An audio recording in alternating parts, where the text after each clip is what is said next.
सबसे पहले सियासी खबरों से आपको अपडेट कर दें। छत्तीसगढ़ में लगातार सियासत गर्माती जा रही है। चुनाव से पहले छत्तीसगढ़ कांग्रेस में एक बार फिर से लेटर बम फूटा है। पूर्व महामंत्री अरुण सिसोदिया ने पीसीसी चीफ दीपक बैज को एक पत्र लिखा है। कांग्रेस के कोषाध्यक्ष रामगोपाल अग्रवाल पर कई गंभीर आरोप लगाए गए हैं। कांग्रेस के कोष से 5 करोड़ 89 लाख रुपए गबन करने का आरोप उन पर लगा है। पूर्व मुख्यमंत्री भूपेश बघेल के 2 करीबियों पर यह आरोप लगा है।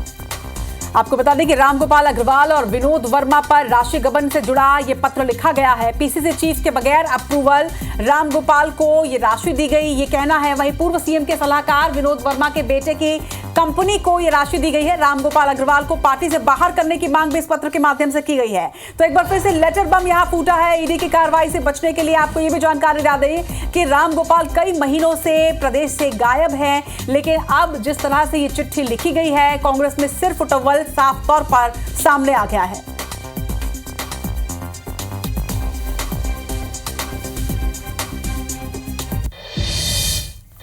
और इसी खबर पर और अधिक जानकारी के लिए हमारे सहयोगी सौरभ सिंह परियार हमारे साथ रायपुर से जुड़ चुके हैं। सौरभ, बताएं, एक तो कांग्रेस की स्थिति फिलहाल ठीक नहीं दिख रही है, एक के बाद परेशानी एक उनके साथ जुड़ती जा रही है। कोषाध्यक्ष पर गंभीर आरोप लेटर बम के जरिए कांग्रेस पार्टी के ही कार्यकर्ता ने फोड़ दिया है। कांग्रेस पार्टी बिल्कुल, देखिए, लगातार जो है कांग्रेस के अंदर जो अंदर गुटबाजी है या जो गड़बड़ियां है वो सामने आ रही है। कल देखिए कि राजनांदगांव में कांग्रेस के एक पदाधिकारी जो है भूपेश बघेल के सामने जो है उन्हें खरी खोटी सुनाते हैं कि 5 साल तक जो है कांग्रेस के कार्यकाल में जो है कार्यकर्ताओं के लिए कुछ नहीं हुआ और अपने लोगों पर ही पूरी तरीके से चीजें लुटाई गई। और कल जो कांग्रेस के कार्यकर्ता नेता ने आरोप लगाया था राजनांदगांव में, आज वो जो है सिद्ध हो चुका है, वो सिद्ध हुआ है कांग्रेस के जो पूर्व महामंत्री है अरुण सिसोदिया के इस पत्र से। और इस पत्र के माध्यम से आप देखिए कि पूर्व मुख्यमंत्री भूपेश बघेल है, उनके करीबियों को जो है कैसे संरक्षण दिया गया, कैसे उन पर जो है ज्यादा से ज्यादा उनको फायदा हुआ जब कांग्रेस की सरकार थी। और सीधे तौर पर आप देखिए कि दोनों जो है भूपेश बघेल के दोनों जो है रामगोपाल अग्रवाल और विनोद वर्मा दोनों करीबी हैं। विनोद वर्मा पर जो है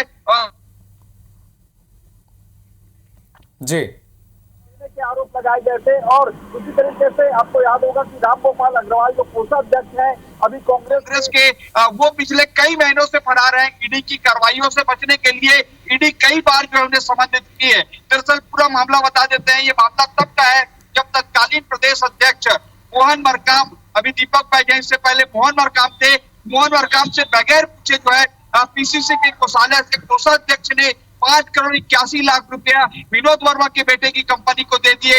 ये आरोप जो है अरुण सिसोदिया ने लगाया है। और अरुण सिसोदिया वही व्यक्ति है जिन्हें मोहन मरकाम ने अपना प्रभारी महामंत्री बनाया था, लेकिन इनका काफी विरोध होने के बाद जो है इन्हें हटा दिया गया था। और जो है उस वक्त जो है प्रभारी कुमारी सहजा थी छत्तीसगढ़ की, तो उन्हें हटाया गया था। तो कुल मिलाकर आप देखिए कि कांग्रेस के अंदर जो कार्यकर्ता, उनके नेता जो बात कह रहे हैं वो पत्र के माध्यम से भी सामने आ गया है। और कहीं ना कहीं जो आरोप लगते हैं भूपेश बघेल ने अपने करीबियों को जो है सबसे ज्यादा फायदा पहुंचाया है, तो ये कहीं ना कहीं कोषाध्यक्ष के रूप में ये उन्हें फायदा मिला है। जो रामगोपाल अग्रवाल है और विनोद वर्मा तो उनके मित्र हैं, भूपेश बघेल के राजनीतिक सलाहकार हैं, अभी भी हैं। और जब मुख्यमंत्री थे तब भी वो सलाहकार थे राजनीतिक रूप से, और इससे पहले भी जब प्रदेश अध्यक्ष हुआ करते थे भूपेश बघेल तब भी थे। तो कुल मिलाकर ये है कि कांग्रेस, आप देखिए कि लोकसभा सीट पर है और कांग्रेस के अंदर जो है इस तरीके के बयानबाजियां, इस तरीके के लेटर बम जो है सामने दिख रहे हैं। निश्चित तौर पर सौरभ, जो स्थिति है वो विकट होती चली जा रही है। हार के झटके के बाद लगातार परेशानियां खड़ी हो रही हैं। एक तरफ पूर्व सीएम भूपेश बघेल के करीबियों पर मनमानी का आरोप लग रहा है, उनको फायदा पहुंचाने की बात कही जा रही है। दूसरी तरफ कार्यकर्ता जो वे साफ तौर पर मंच से आरोप लगा रहे हैं कि 5 साल में उनका तो कोई काम किया नहीं गया। इन दोनों ही केसेस पे किस तरह की कार्रवाई हो सकती है सौरभ? बिल्कुल, देखिए अब कार्रवाइयां तो इस पर कुछ दिखती नहीं, क्योंकि जो भी है वो पीसीसी के अध्यक्ष को लेना है, दीपक बैज को लेना है।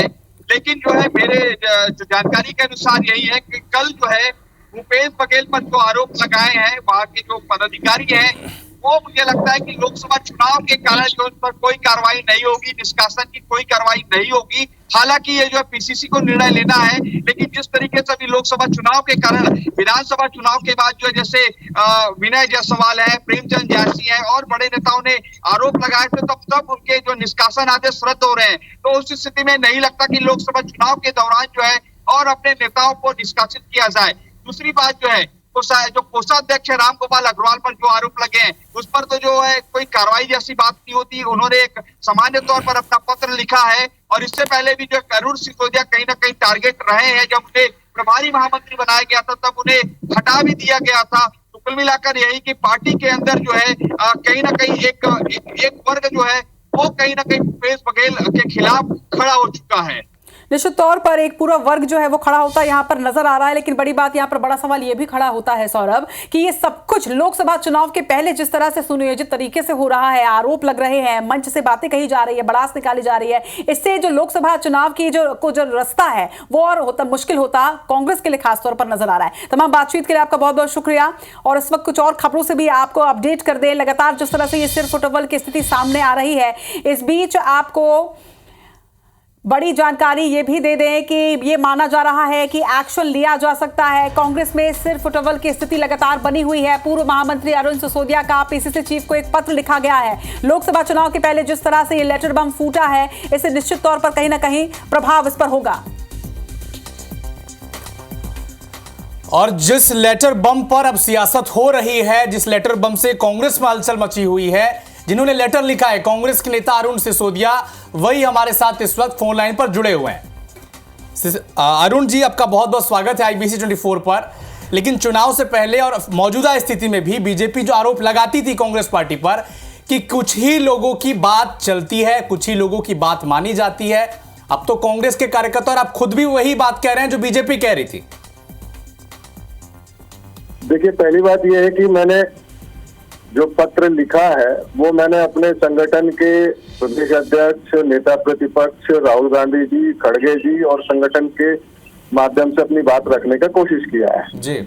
अब ये पत्र आप तक कैसे पहुंचा, ये मेरे लिए सोचने का विषय है जी। दूसरी बात, जो मैंने बातें कही हैं उस पत्र के अंदर, वो मैं सार्वजनिक बोलना उचित नहीं समझता जी। परंतु जो बातें आपके समक्ष आई होंगी वो निसंदेह 100% सत्य है। अरुण जी, लेकिन लोकसभा चुनाव के ठीक पहले जो आपने समय चुना, इस वक्त तो पार्टी को एकजुट होकर लड़ना चाहिए। ये स्थिति जो बनी होगी, जिस बात को आपने रखा है, जो आधार आपने बनाया है, ये तो 5 साल की स्थिति होगी ना सर। लेकिन आपने लोकसभा चुनाव के ठीक पहले ये लेटर लिखना क्यों मुनासिब समझा? देखिए, हम लगातार संगठन में, बैठकों में और राष्ट्रीय नेतृत्व, प्रदेश नेतृत्व को निरंतर अपनी बातों को पत्र के माध्यम से, बैठकों के माध्यम से रखते रहे हैं जी। कभी हम लोगों ने चुप्पी नहीं साधी है और पार्टी का हित सर्वोपरि है, कोई व्यक्ति सर्वोपरि हो नहीं सकता। सर, एक जानकारी मैं आपसे और चाहूंगी, अगर आप लोगों ने लगातार अपनी बातों को रखा है नेतृत्व के सामने, उसके बावजूद आपको एक बार फिर से चिट्ठी लिखने की जरूरत पड़ रही है, यानी कि आप लोगों की कभी सुनी नहीं गई, कोई कार्रवाई नहीं की गई, अगर आप लोग ये सब संज्ञान में ला रहे थे उसके बावजूद, आप ये कहना चाह रहे हैं? अब देखिए, बोलते हैं जब ताकतवर आदमी कहीं ना कहीं नेतृत्व कर रहा होता है तो सत्ता और संगठन में सत्ता जो होता है सर्वोपरि हो जाता है, संगठन गौण हो जाता है। तो कांग्रेस पार्टी के कार्यकर्ता सत्ता में आने के बाद गौण हो गए थे, ये आप कह रहे हैं? अब चुनाव के परिणामों से आप मूल्यांकन कर सकते हैं, आंकलन कर सकते हैं। क्या भूपेश बघेल और उनके इर्द गिर्द जो नेता थे वो कार्यकर्ताओं के नहीं सुन रहे थे? स्पष्ट तौर पर अरुण सिसोदिया ये कह रहे हैं।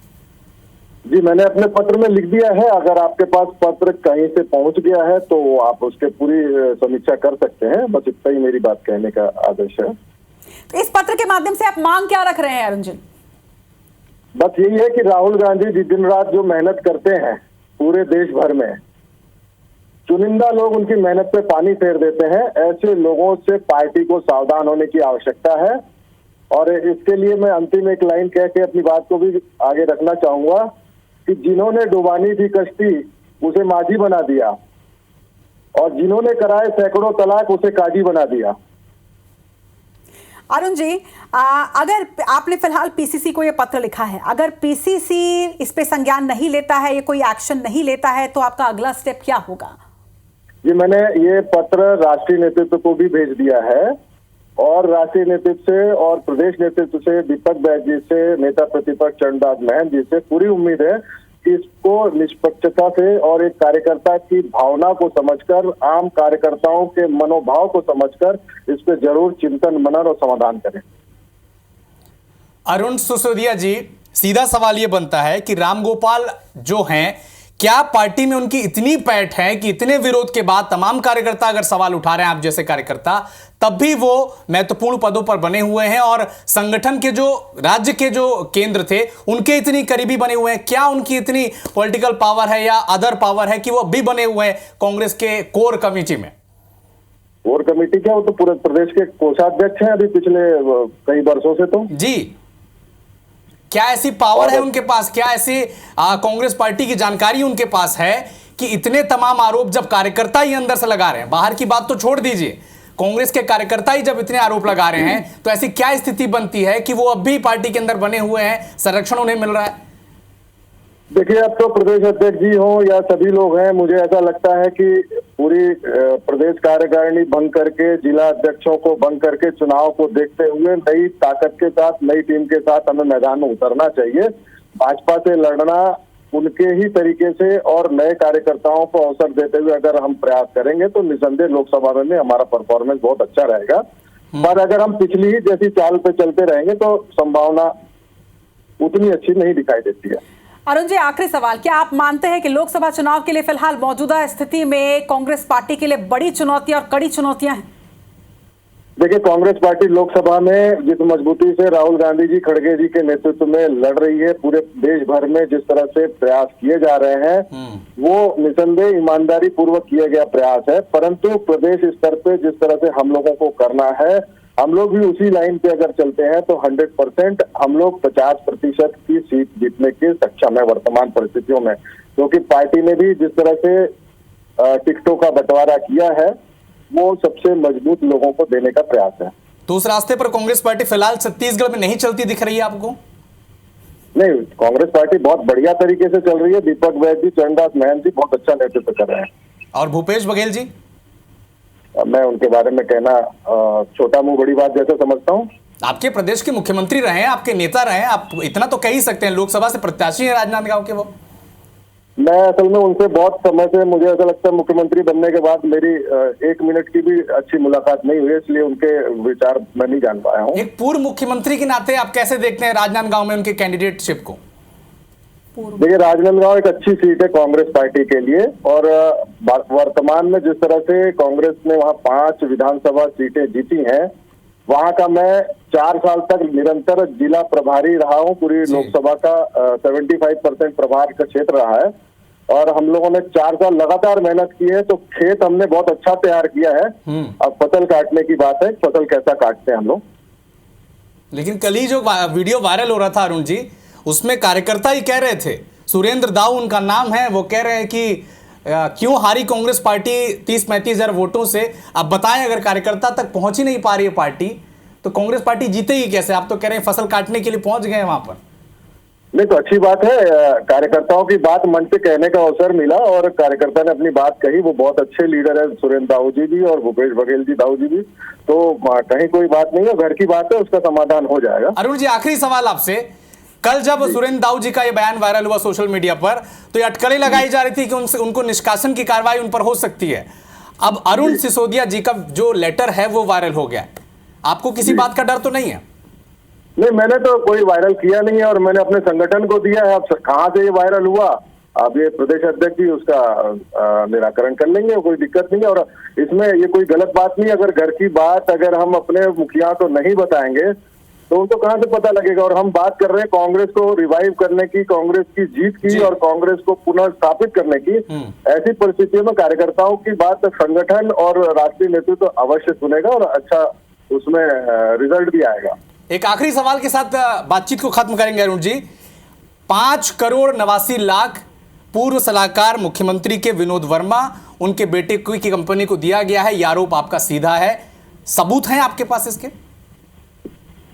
देखिए, मैं ये सब पहली बात ये कि ये पत्र के विषय में मैंने इससे पहले भी कहा कि पत्र के बारे में मैं नहीं बता सकता। मेरा जो लेटर है मैंने पीसीसी को दे दिया है, राष्ट्रीय नेतृत्व को दे दिया है और जी। उनके पास सब कुछ है।